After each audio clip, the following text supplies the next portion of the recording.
Greetings! Today we're going to talk about my latest crapper creation. It's a no-spin throwing knife I made out of a railroad spike. I was issued a challenge, I accepted that challenge, and I think I completed it. But here it is, my no-spin railroad spike. And what I mean by no-spin is the knife only rotates 90-degree angles at most. 90 degrees. And when you let go of it, with it pointing up like this, and it just floats down and into the target. Some people claim to be able to throw it straight the whole way through. I'm not one of those people. So it's it'll start at 90 degrees and it'll rotate over. Now, what's special about this knife is I designed it specifically for a no-spin throw, like a lot of other people do, and I made it a little bit more handle heavy than blade heavy. And I did that by making the handle about 5/16 of an inch thick back here, and it tapers all the way down to about 1/8 of an inch at the tip. Now, so that makes it so it for some reason it seems to make a nice no-spin thrower. I can't tell you exactly why, but I can tell you that I curved this handle for a reason. Now, when you throw a no-spin knife, your finger is on the back, like so. You grab it, and then when you let go of it, you're going to have your hand like this, and then the release will be somewhere around the 90-degree mark. Now, if my finger's at 90 degrees, this angle puts it at about maybe 80 degrees. I don't know. I didn't measure it, but it's a little bit smaller of an angle than 90 degrees. And the reason for that is at closer distances, like, you know, the 2 and 3 meter throws, I have a hard time getting the knife to rotate fast enough to stick into the target. So, to combat that, I put an angle to the blade, so when I release it, it rotates a little bit quicker. It's like a cheater. And I'm good with that.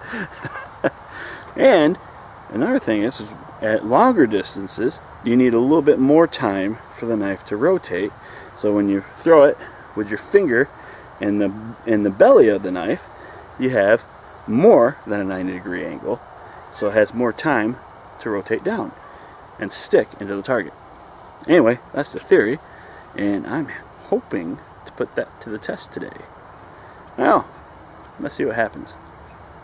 Alright, we're going to start at 2 meters, which is the hardest distance for me to stick, because my spin, it doesn't come down quick enough for me usually, and I always get bounce backs, and at that distance, when a knife bounces off, you have 6 feet or so to dodge.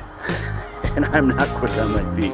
Well, anyway, so I'm going to test this knife out. I'm going to hold it with the curve, with this part of the handle facing downwards, and we're going to see if I can throw it and stick it at 2 meters and have it be relatively easy. Let's give it a shot. Alright, here we go. There we go, not a problem. Nice, gentle, slow rotation. Not a problem. Wow, that's nice. Alright, and I'm going to go back to 3 meters and throw the exact same throw, and hopefully it'll stick there too. Go. 3 meters, or about 10 feet or so. There we go. Oh, that was 4 meters. Alright, now we're going to get in some intermediate and longer distance throws. I'm going to hold it upside down to see if the curve helps me maintain a nice, consistent rotation towards the target. It might work, it might not, I don't know. It's worth trying out though. And I don't know. We'll have to see what happens. Let's give it a shot.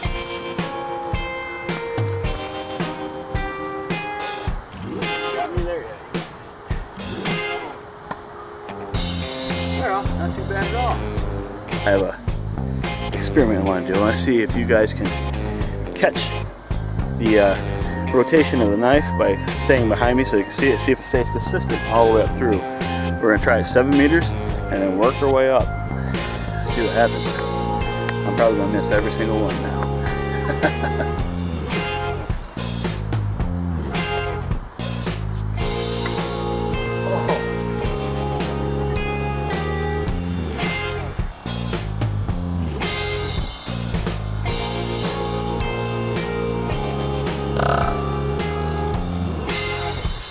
See, it's a nice, slow rotation down into the target. Let's move on. Here we go, we'll start at 6 meters now. Okay, let's do a 6 meter.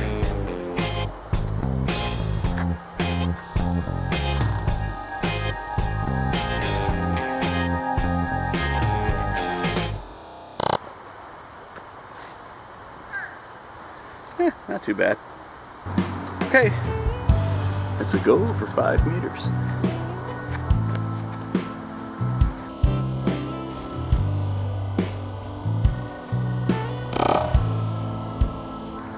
Not too bad. Now let's go up to 4. Okay, 4 meters. I'm gonna hold it back with my finger on the back instead of the belly, and it should drop it down just a little bit faster. It should give it a little bit quicker rotation because it has less distance to travel. Anyway, that's the theory.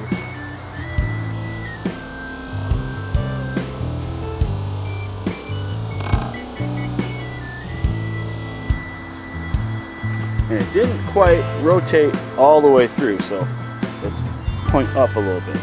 I can work with that. Okay, now we're at the hard distance for me, the 2 and 3 meters. Let's see how that.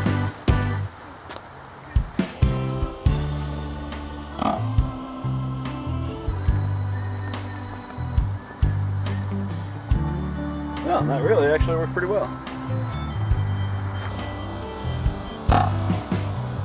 No spin knife made from a railroad spike. Huh. Challenge was issued. I accepted it, and I think I met it. What do you guys think? Thanks for watching.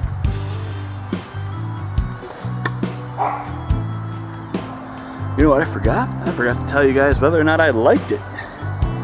And I'm kind of obligated to say, yeah, I love it because I'm the one that made it. But let's be truthful here. It's too light. It's way too light for me. I like knives with a little bit of heft. I mean, this is only a 10-inch knife. It feels like a little kid's toy in my hand. I mean, it's just way too light. It's probably, I don't know, maybe 9, 10 ounces, 11 ounces, I don't know. Whatever a railroad spike weighs, that's what this weighs. And I'm used to things with a little bit more heft to them. So I don't like that the weight is so light. The design, it feels nice and comfortable in my hand. And the thing I didn't take into consideration when I was making it is knives always kind of do a rifling or a bullet spin. And so it really doesn't matter that it's curved or not, because it's just going to rotate. So sometimes it's going to be bottom side up, and it's just going to keep rotating around. So it makes it kind of fly funny. I don't like that so much. If it was straight, it probably would have been much nicer. As far as the balance goes, a lot of people feel the difference in a knife's balance when they throw it. I throw it the exact same way no matter what. So it means nothing to me. It could be all blade and I would throw it just the same way and probably have the same results. And all handle, and I could throw it that and have the same results with that. And I'm just not picky like that.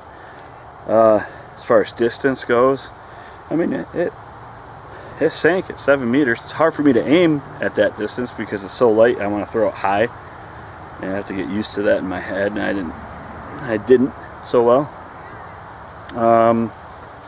Other than that, I mean, it's got a nice thickness to it, so it's easy to hold on to.